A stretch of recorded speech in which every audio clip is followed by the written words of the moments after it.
Assalamualaikum warahmatullahi wabarakatuh.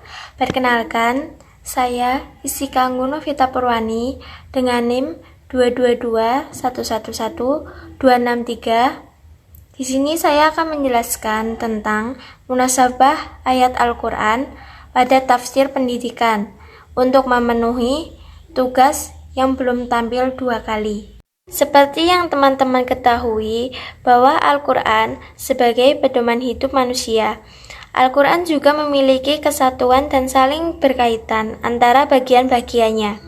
Mengenai ayat Al-Quran dalam menafsirkan ayat serta suratnya tidak bisa terlepas dari pemahaman mengenai hubungan ayat dan ayat atau surat dengan surat lainnya. Al-Quran tidak dapat dipahami secara sedikit demi sedikit, namun harus dipahami secara utuh dengan memahami kesatuan tema dan kandungannya. Selanjutnya, dalam konteks pengembangan ilmu pendidikan, khususnya Al-Quran sebagai salah satu sumber rujukan, tafsir pendidikan sebagai upaya eksplorasi dan interpretasi ayat-ayat yang berhubungan dengan pendidikan yang membutuhkan sumber yang valid. Dalam pendekatan tafsir relatif jarang dilakukan dibandingkan dengan kajian yang empirik. Padahal, dalam kajian pendidikan terhadap salah satu sumber ajaran yang valid, dipercaya kebenarannya dapat memberikan pengetahuan mengenai makna yang relatif dekat dengan sumbernya. Al-Quran memiliki kemukjizatan berupa hubungan antara bagian-bagiannya. Setiap surah di dalamnya berhubungan dengan surah yang sebelum dan sesudahnya. Demikian juga dengan ayat yang berkaitan dengan ayat sebelum dan sesudahnya. Pemahaman munasabah itu sendiri sangatlah penting dalam menafsirkan Al-Quran. Mana Al-Qur'an menyebutkan munasabah memiliki fungsi untuk menguak kekuasaan makna dan kemukjizatan Al-Quran dalam segi balagalah. Munasabah dijadikan untuk melihat untayan yang teratur dari firman Allah Subhanahu wa Ta'ala dan keindahan uslub Al-Quran. Beberapa pendapat para ulama menyebutkan bentuk-bentuk munasabah dari Al-Quran. Pertama, munasabah antar surat dengan surat sebelumnya. Kedua, munasabah antar nama surat dan tujuannya.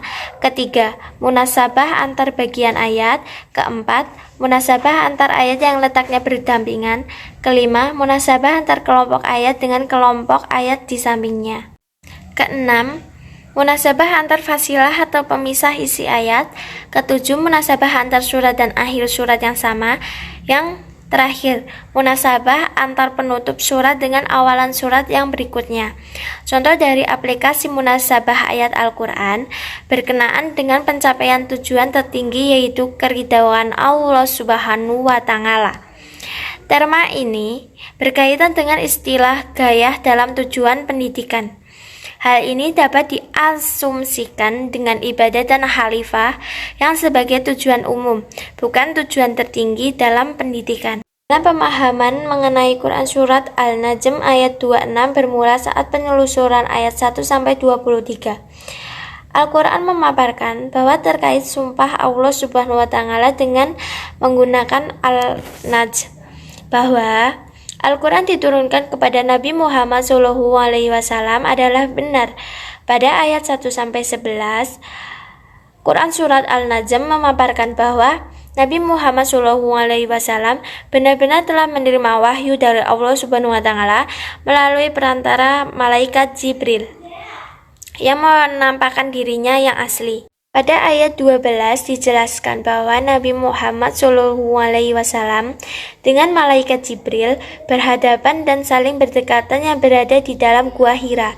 Banyak orang musyrik yang meragukan dan membantah apa yang telah disaksikan oleh Nabi Muhammad SAW dengan malaikat Jibril mengenai turunnya Al-Quran. Selanjutnya pada ayat 13-18, Al-Quran menuturkan bahwa pada kesempatan lain, Nabi Muhammad dan Malaikat Jibril dalam bentuk atau wujud aslinya di Sidrah Al-Muntaha atau tempat tertinggi.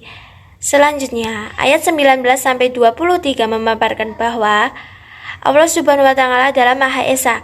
Namun untuk kaum yang tidak percaya akan hal ini, melakukan apa yang nenek moyang mereka lakukan dan bertindak dengan prasangka yang salah, dan mengikuti hawa nafsu, serta menganggap bahwa mendapatkan petunjuk dari Tuhannya. Makna dari ayat dalam konteks munasabah, baik dengan ayat sebelumnya maupun sesudahnya.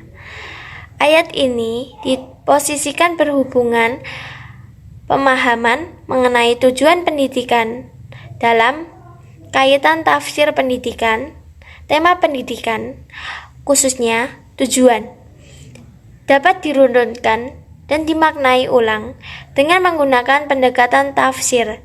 Dalam konteks pendidikan, pemahaman tujuan menjadi penting dibahas.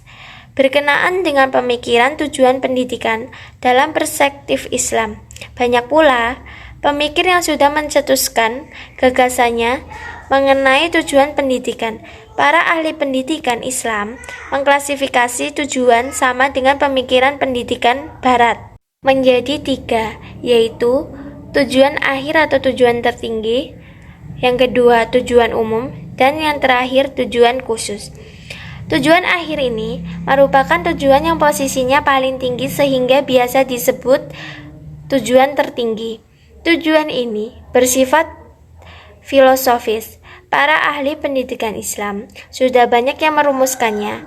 Misal, tujuan akhir pendidikan Islam menurut Marimba adalah terwujudnya kepribadian Muslim. Sedangkan menurut Ibnu Khaldun merumuskan bahwa tujuan pendidikan Islam terbagi atas 2 macam, yaitu yang pertama, tujuan yang berorientasi ukhrawi, yaitu membentuk seorang hamba agar melakukan kewajiban kepada Allah Subhanahu wa Ta'ala, dan yang kedua, yaitu tujuan yang berorientasi duniawi, yaitu membentuk manusia yang mampu menghadapi segala bentuk kebutuhan pada level individu, komunitas, dan manusia secara luas. Keridhaan Allah Subhanahu wa Ta'ala dalam perspektif Al-Quran sebagai isyarat bagi tujuan pendidikan salah satunya dikuatkan oleh kata mardat Allah Subhanahu wa Ta'ala sebagai keyword dengan seluruh mustaq lafaz yang sesuai dengan tema yang diteliti. Eksplorasi terhadap interpretasi Al-Quran menjadi penting dalam rangka menarik konsep dan makna yang dibahas. Surat Al-Najm ayat 26 sebagai salah satu contoh ayat yang dianalisis melalui munasabah memberikan warna dalam pemahaman mengenai kandungan ayat yang berhubungan dengan tema yang diusung. Makna ayat Al-Quran dan runtutannya satu sama lain saling berhubungan, sehingga dapat dinyatakan bahwa satu ayat dalam Al-Quran yang berhubungan dengan tema yang dikaji memiliki kesatuan makna dengan yang lainnya.